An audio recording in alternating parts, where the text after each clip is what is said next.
I know guys कि अभी आप लोग बहुत ही ज़्यादा एंक्शियस हो गए, नर्वस हो गए, बिकॉज आप फर्स्ट टाइम अपनी लाइफ में बोर्ड के एग्जाम्स देने वाले हो एंड आपके बोर्ड्स में अब सिर्फ 1 मंथ बचा है। एंड आपने लोगों को यही कहते हुए सुना होगा कि बोर्ड के एग्जाम्स बहुत टफ होते हैं, बहुत ऐसे होते हैं, वैसे होते हैं। I just want to say take a deep breath. इस वीडियो को लास्ट तक देखो, इसमें मैं आपके साथ काफ़ी टिप्स शेयर करूंगी that helped me get 96.4 in my class 10th board exams. तो I want you to like see this video till the end, listen to what I am saying, और आपको जो टिप्स अच्छी लगे, जो आपको लगता है कि आप इम्प्लीमेंट कर सकते हो अभी, प्लीज़ उनको इम्प्लीमेंट करो, अच्छे से करो, और just make the most out of this 1 month, because इसी से आपकी प्रेपरेशन सारी या तो मेक होगी या ब्रेक होगी। ओके, तो this month is very crucial for you. So without any further ado, let's start this video. I'm Tanvi and welcome back to the channel. तो फर्स्ट ऑफ ऑल आई से don't panic. I know मेरे कहने से कुछ नहीं होगा। I know कि बहुत ज़्यादा नर्वसनेस, एंक्शियसनेस होती है, क्योंकि दिस लाइक बोर्ड का exam is out of your comfort zone, because you are use to giving the exams within your school area. जो आप स्कूल के अंदर एग्जाम देते हो, स्कूल वाले सेट करते हैं, स्कूल वाले चेक करते हैं, तो आप उससे यूज टू हो, तो आपको वो चीज़ कंफर्टेबल लगती है फिर भी। बट अगर कोई नेशनल लेवल पे किसी और ने, आउट ऑफ योर स्कूल किसी ने पेपर डाला है, टीचर्स भी वो हैं जिन्होंने चेक करना है, ग्रेडिंग भी उन्होंने करनी है, तो उस चीज़ को सोच के बंदा थोड़ा एंक्शियस हो जाता है, नर्वस हो जाता है। एंड लाइक जैसा कि आपने अपने सीनियर्स से, टीचर्स से, पेरेंट्स से हमेशा सुना होगा बोर्ड्स के बारे में कि बोर्ड्स बहुत टफ होते हैं, ऐसे होते हैं, वैसे होते हैं, उससे इंसान और ज़्यादा एंक्शियस होने लग जाता है। तो I want to say just take a deep breath, मेरी बात को अच्छे से सुनो, जो मैं टिप्स बताऊंगी उनको फॉलो करने की ट्राई करो। ओके, सबसे पहले पैनिक नहीं करना है, बिकॉज इससे सिचुएशन वर्स ही होगी। सेकंड, अपना इस वीडियो को देखने के बाद एक पेज लेना और एक कैलेंडर टाइप सा बना लेना, चाहे अगर आपके पास कैलेंडर है तो उसमें ही मतलब अपना एरिया मार्क कर लेना। आज जिस भी दिन आप ये वीडियो देख रहे हो, उस दिन से लेके जिस दिन आपका फर्स्ट एग्ज़ाम है, या आपको उस एग्ज़ाम के आगे जितनी लाइक प्रेपरेशन के लिए हॉलीडे मतलब डेज चाहिए, उतने छोड़ के इतना टाइम जो आपके पास सारे सब्जेक्ट्स को रिवाइज करने के लिए, पढ़ने के लिए है, उस टाइम को मार्क कर लो। I actually made mine too, या here it is, like as you can see I have made this from like this, I made it on 13th of Jan and today is 15th of Jan. I just came home after my accounts exam. तो like मैंने अपने pre boards के exams के mark किया हुआ है and मैंने अपने बोर्ड के एग्ज़ाम्स मार्क किए हुए हैं, जो जो मेरे हैं। तो I want you to make either this, और या फिर आप कैलेंडर ले लो, टाइम नहीं वेस्ट करना आपको। तो और एज यू कैन से मैंने डेट वाइज भी लिखा हुआ है एंड यहाँ पे मैंने एक वीक वाला कॉलम लिखा हुआ है। तो आपको ऐसा नहीं करना कि आपको डेट वाइज नहीं लिखना कि आपको किस डेट को क्या करना है, आपको इस वीक वाले कॉलम में लिखना है कि मुझे वीक 1 में क्या क्या चीज़ें ख़त्म करनी है, वीक 2 में क्या क्या करनी है, वीक 3 में क्या क्या करनी है। ठीक है, इस तरह से आपको कर लेना है। एंड लाइक सी, जैसे मेरा 18th को PHE का एग्ज़ाम है and I know I need at least 3 days before this, तो लाइक मैं 15th तक छोड़ लूँगी and I will take it from here to here, कि मैं इस एरिया में यहाँ तक अपने वीक वाइज लिखूँगी, इस वीक तक कि मुझे कितना काम करना है, लाइक 1 2 3 4, और ये वीक ख़त्म होने वाला है, मेरे पास 2-3 days ही पड़े हैं इसके, तो मैं यहाँ पे लिख लूँगी कि मुझे इसके लिए क्या करना है। तो ऐसे वीक वाइज आप लिख लोगे। आपको कभी भी स्केड्यूल जो है वो आपको मतलब टाइम स्लॉट वाइज नहीं बनाना है। आई नो कि ऐसे टाइम स्लॉट्स रख सकते हो कि मुझे 8 से 10 मैथ्स करना है, ये करना है, पर कभी भी ऐसा नहीं करना कि मुझे 8 से 8:30 बजे तक एक्सरसाइज ये करनी है या 8 से 8:30 मुझे ये चैप्टर करना है। ऐसा करोगे वो वर्क नहीं करेगा, बिकॉज कई टास्क हमारे जल्दी कंप्लीट हो जाते हैं। जल्दी कंप्लीट होने के बाद जो टाइम बच जाता है, हम उसको मुफ्त की ब्रेक समझ के यूज़ करने लग जाते हैं। किसी टास्क में हमें एक्सपेक्टेड से ज़्यादा टाइम लग जाता है, वो ज़्यादा लग जाता है तो हमारा अगला टास्क डिस्टर्ब हो जाता है, तो ऐसे करते करते वो सारा स्केड्यूल मैसअप हो जाता है, तो वैसे बनाने का कोई फ़ायदा नहीं। तो इस तरह से बनाओ, और जिस वीक में आप एंटर हो चुके हो, आई वॉन्ट कि आप उस वीक की जो डिटेल्स हैं वो लिख लो। लाइक मेरे प्री बोर्ड्स यहाँ ख़त्म होंगे, तो यहाँ पे मैंने जो लिखा होगा उसके बाद से मैं स्टार्ट करूँगी मेनली, तो मैं यहाँ पे लिख लूँगी कि मुझे फर्स्ट डे पे क्या करना है, सेकंड पे, थर्ड पे, फोर्थ पे, फिफ्थ पे। जिस वीक में आप हो चुके मतलब आ चुके हो, एंटर कर चुके हो जिस डेट पे, आपको उस वीक का लिख लेना है कि आप उस वीक में क्या क्या करने वाले हो। ठीक है, और ऐसा कर करके कोई भी एक भी ऐसा भी टास्क नहीं होना चाहिए जिसको आपने अपनी टू डू लिस्ट से क्रॉस ऑफ ना किया हो सोने से पहले। सब कुछ करके ही सोना है। अब ऐसा भी मत हो कि आप मतलब अपनी टू डू लिस्ट में 2 चैप्टर रखो, ऐसा भी मत करना। एडिक्वेट टू डू लिस्ट बनाना कि आप लाइक अपने सिलेबस के अकॉर्डिंग, कि मतलब अगर आप ऐसा स्टार्ट करो कि आप साइंस से स्टार्ट करो कि मुझे इस दिन साइंस का फर्स्ट चैप्टर करना है, सेकंड करना है, थर्ड करना है, फोर्थ करना है, ऐसे करके साइंस के लिख लो। देन स्टार्ट विद मैथ्स कि मैथ्स का फर्स्ट करना है, सेकंड करना है। जस्ट थोड़ा सा बैलेंस कर लेना कि ऐसा ना हो कि एक दिन साइंस और मैथ दोनों का टफ चैप्टर ले लिया, एक दिन दोनों का ही ईजी है, ऐसा मत करना, थोड़ा सा मतलब अपने अकॉर्डिंग वो देख लेना, एडजस्टमेंट कर लेना। एंड अपने सारे सिलेबस मतलब अपने सारे सब्जेक्ट्स का सारा सिलेबस इस तरह से मार्क कर लो, ठीक है। जिनका अभी तक सिलेबस नहीं हुआ है, आई वांट टू से, अगर सिलेबस अभी भी आपका कुछ भी बचा है, आई थिंक सबके प्री बोर्ड्स हो ही गए होंगे, तो अगर आपके फिर भी प्री बोर्ड्स रहते हैं, अपनी तैयारी वगैरह नहीं की, the deadline for you to do that is अभी 15th है आज, तो आई विल से कि 21st तक कर लो, क्योंकि लाइक आपके पास पूरे 7 days हैं, ठीक है, 15 को इंक्लूड करके, तो लाइक आपके पास 7 days है, एंड आई थिंक कि आपके पास ये 6-7 days में हो सकता है आपका सिलेबस, अगर आप करना चाहो तो अच्छे से कर लो। 21st लाइक वैसे तो आपका जो सिलेबस था वो 1 Jan से पहले पहले हो जाना चाहिए था, because you need at least 1 month for revision, but अगर आपका नहीं हो पाया तो कोई बात नहीं, अब पैनिक नहीं करना, 21st तक कर लो, ठीक है। फिर still you will have around 20 days for revision, और उसमें आपको पूरे अच्छे से रिविजन करनी है, ओके।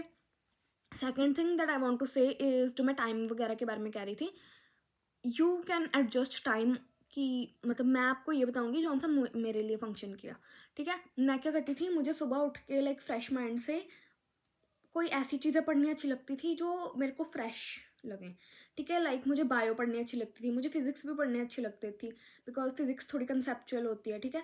तो मुझे ये दोनों सब्जेक्ट पढ़ने अच्छे लगते थे, और जब मेरा एक बार फ्लो बन जाता था, उसके बाद मैं केमिस्ट्री के साथ स्विच कर लेती थी, या ऐसे कर लेती थी, मतलब मैं सुबह वाले टाइम में साइंस कर लेती थी।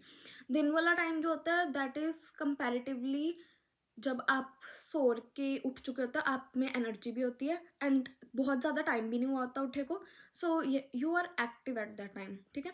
तो उस टाइम में आप लर्निंग वाला काम अच्छे से कर सकते हो। तो आई यूज टू डू SST, मतलब social studies, and my language subjects, मेरे पास 3 लैंग्वेजेस थी, इंग्लिश, हिंदी, पंजाबी, तो वो तीनों मैं करती थी उस टाइम पे, अलॉन्ग विद हमारा SST का सब्जेक्ट, ओके। एंड लाइक मैं ये शाम तक भी कर लेती थी इवन, अगर आपकी कोई ट्यूशन्स वगैरह, कोचिंग्स वगैरह, उसके अकॉर्डिंग टाइम सेट कर लेना आप अपना। लाइक मेरी 4 to 6 कोचिंग्स होती थी, 4 to 5 मैथ्स की, एंड 5 to 6 मेरी साइंस की थी। देन 6 o'clock मैं आके बहुत ज़्यादा थक जाती थी, तो कभी कभी ऐसा होता था कि मैं आधे घंटे की नैप ले लेती थी, और मैं उसके बाद उठ के काम करती थी। उसके बाद उठ के, नैप के बाद उठ के, अगर आपको फ्रेश फील होता है थोड़ा सा, तो आप कुछ भी देख लो, आपको किसी भी तरह एडजस्ट करना है, ठीक है। आपको जौन सा सब्जेक्ट उस टाइम पे कंफर्टेबल लगता है। मैं पर्सनली रात वाले टाइम में मैथ्स करती थी, क्योंकि मुझे 10-11 बजे बहुत ज़्यादा नींद आने लग जाती थी, एंड तो मुझे म्यूज़िक लगा के जागना पड़ता था, एंड मुझे लाइक काफ़ी पॉप म्यूज़िक लगा के जागना पड़ता था, काफ़ी एक्टिव सा music, if you know what I mean, काफ़ी लाइक हाई एक्टिव म्यूज़िक मैं ईयरफोन्स में लगा के जागती थी। तो उसके साथ कोई लर्निंग वाला काम नहीं होता था मुझसे, तो मुझे सॉल्विंग वाला काम ईजी लगता था, तो मैं मैथ्स करती थी, and maths also use to be my favourite subject, तो that is why I could do it for like a lot of time. तो मैं 10 से रात को 3 बजे तक, मतलब 5 घंटे हो गए, इसमें से मैं थोड़ा बहुत ऐसा करती थी, मैं 1 या 1.5 घंटा लाइक डेज पे, कि किसी दिन मैं इंग्लिश का सैम्पल पेपर कर लेती थी, किसी दिन मैं SS का सैम्पल पेपर कर लेती थी, एंड उसके बाद जब मुझे ऐसा हो रहा था कि मुझे नींद आ रही है, तभी मैं लाइक म्यूज़िक लगा के मैथ्स करना स्टार्ट कर देती थी। तो that actually worked very well for me, because मैं 3 बजे तक जाग लेती थी, एंड मैं सुबह 7 बजे उठ जाती थी, और लाइक मैं दिन में भी सिर्फ आधे घंटे की नैप लेती थी। तो आई एम नॉट सेइंग कि आप ऐसा स्लीप स्केड्यूल रखो, बिकॉज अब मुझसे भी वो स्लीप स्केड्यूल नहीं बन रहा अपना, मुझे भी बहुत नींद आने लग जाती है, एंड दैट इज़ एक्चुअली कि अगर आपको लगता है कि आपकी तबीयत उससे ख़राब ही होगी, या आपको अनहेल्दी लग रहा है, तो प्लीज़ मत करो। और ऐसा भी नहीं है कि आपको 4 घंटे ही सोना है, एटलीस्ट अपना 6 घंटे तो सो, 6 से 7 घंटे आराम से नींद लो। दिन में अगर आपको लगता है आपको नैप लेनी है, आधे 1 घंटे की ले लो, बट ये भी ना हो कि आप अभी 9-9 10-10 घंटे सो रहे हो, बिकॉज दैट इज़ पॉइंटलेस। फिर you can just say tata to your dream of 95+, because फिर नहीं होगा, ठीक है। Just take sleep of 7 to 8 hours, 8 hours is the max limit, ठीक है। रात को 8 घंटे मैक्सिमम सो, और दिन में अगर आपको सोना है तो आधा 1 घंटा देख के सो लेना, ताकि आपका थोड़ा बैलेंस हो जाए, आप ज़्यादा टायर्ड ना फील करो, ठीक है। चौथी चीज़ जो मुझे कहनी है कि अपनी टू डू लिस्ट मैंने बता ही दिया कि अच्छे से बनानी है आपको, ठीक है, और डूएबल सी रखनी है। ऐसा भी ना हो कि अभी आप 2 घंटे पढ़ रहे हो और आप एक्सपेक्ट करो कि आप कल सुबह उठ के 16 घंटे पढ़ने लग जाओ, दैट इज़ नॉट पॉसिबल। आप अपना टाइम और वेस्ट करोगे वो सब करके, थोड़ा डूएबल सा रखना उसको, ठीक है। फिफ्थ थिंग, मैंने बहुत लोगों को देखा है जो इस टाइम पे भी सिर्फ लेक्चर्स लगा रहे होते हैं मैथ्स के, मतलब इतने लोग ऐसे ना लाइक ब्लैंकेट में बैठ के लेक्चर लगा रहे हैं, प्लस सिर हिला रहे हैं दैट यस हमें तो समझ आ रहा है। What are you even thinking bro? तुम्हें क्या लगता है कि तुम्हें एक स्क्रीन से मैथ्स देख के आ जाएगा? तुम्हें 5 मिनट के लिए वो क्वेश्चन याद रहेगा, उसके बाद तुम्हारे दिमाग से निकल जाएगा। जब तक तुम मैथ्स को खुद नहीं सॉल्व करते तब तक तुम्हें याद रह ही नहीं सकता। एंड जब तक तुम एसएसटी में पढ़ते हो उसके बाद बुक को क्लोज करके जो हेड पॉइंट्स हैं उन चीज़ों के, इफ़ यू हम कोई रेवोल्यूशन अगर ले, लाइक ऑटोमैन एम्पायर वाला जो था, अगर आप वो पढ़ के उस पार्ट को, लाइक आई थिंक उसमें पार्ट्स बने होते हैं ऐसा, उसमें part one part two, like है ना, चैप्टर के बीच में ही पार्ट्स बने होते हैं। तो वो करके, चाहे आप एक सब टॉपिक करके, एक टॉपिक करके, जैसे भी मर्जी करके उसको करके अपनी बुक को बंद करो। जो आपको रिकॉल हो रहा है, आपको जो हेडिंग्स याद आ रही हैं, कि मतलब चाहे आप स्टोरी फॉर्मेट में करो, बिकॉज हिस्ट्री को अगर आप स्टोरी फॉर्मेट में मेजर डिटेल्स को बस ध्यान में रख के करोगे तो that is the best way to like learn है, मतलब डू हिस्ट्री। ठीक है। और मैथ्स के लिए best way is solving. Solving के बिना आप कर ही नहीं सकते। साइंस में जो मर्जी हो जाए, आप और चीज़ें रीड कर रहे हो, समझ रहे हो वीडियो से, दैट इज़ ओके। बट अगर आप लोग इक्वेशंस भी ऐसे कर रहे हो, इक्वेशंस बिल्कुल भी आपको ऐसे नहीं करनी, सॉरी इक्वेशंस कह रही मैं, केमिकल रिएक्शंस। केमिकल रिएक्शंस जो है वो आपको बिल्कुल भी ऐसे वीडियो से देख के नहीं करनी। Chemical reaction, each and every reaction जो आप स्क्रीन पे देखते हो आपको लिखनी है वो, because that is how you'll remember it in the long term. ठीक है। सो आपको ये सब ज़रूर करना है। एंड एक चीज़ मैं और कहूँगी, अपनी टू डू लिस्ट इतनी भी पैक्ड मत रखना। प्लीज़ 30 मिनट्स डेली के रखना, जिसमें आप चाहे बाहर जाओ, अपने फ्रेंड्स के पास जाओ, अपने मदर फादर से, अपने पेरेंट्स से, सिबलिंग से अच्छे से बात करो। ठीक है। अपने फ्रेंड्स के साथ बात करो, थोड़ी आउटिंग करो, कहीं बाहर घूमने जाओ अब दोस्तों के साथ। ठीक है। और लाइक आपको अगर कोई स्पोर्ट्स वगैरह अच्छा लगता है, वॉकिंग, जॉगिंग, कुछ ऐसी अच्छी लगती हैं एक्टिविटीज़, तो प्लीज़ वो करो। बिकॉज अगर आप बिल्कुल ही पढ़ने लग जाओगे इस टाइम पे, अपने आप को बिल्कुल आइसोलेट कर लोगे, तो आपको बहुत ज़्यादा बर्नट आउट फील होगा and you won't be able to study. Okay. तो आपको ऐसा नहीं करना है। आपको अपने लिए 30 मिनट्स रखने हैं। और ऐसा भी मत हो कि आप रोज़ रोज़ ही दोस्तों के साथ बाहर घूमने जा रहे हो कि यस कि हमें बर्न आउट ना फील हो। इतना भी नहीं है कि आप लोग जाके 2-2 घंटे डेली के वेस्ट कर दो। जस्ट मेक श्योर कि आप लाइक एडिक्वेट मैनर में करो, पर ओवर भी मत कर दो। ठीक है। तो ये कहना था मुझे। एंड मैंने मैथ्स प्लीज़ सॉल्व करके जाना सारे क्वेश्चन, बिकॉज आप सारा कुछ भूल जाओगे अगर आप सिर्फ वीडियो लेक्चर्स लगा के जाओगे। और this is the best time जो मैं आपको कहना चाहती हूँ।